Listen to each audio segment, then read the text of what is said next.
আসসালামু আলাইকুম। আমি এখন সুজির হালুয়া বানাবো। প্যানে দিয়ে দিব তেল, দিয়ে দিব তেজপাতা, এলাচ, দারচিনি দিয়ে আমরা এখন সুজিটা দিয়ে দিব। সুজিটা দিয়ে আমরা এখন নাড়ব। সময় নিয়ে একটু নেড়ে দিয়ে দিব চিনিটা। চিনিটা দিয়ে ভালো করে নাড়ব। এখন বাদামি কালার হয়ে আসছে। এখন দিয়ে দিব পানি। পানিটা দিয়ে ভালো করে নেড়ে একটু লবণ দিয়ে দিব।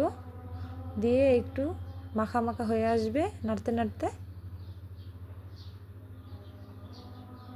পানিটা শুকিয়ে যাচ্ছে আস্তে আস্তে। এখন নাড়তে থাকবো। এখন হয়ে আসছে, উঠিয়ে নিব। হয়ে গেছে আমার সুজির হালুয়া।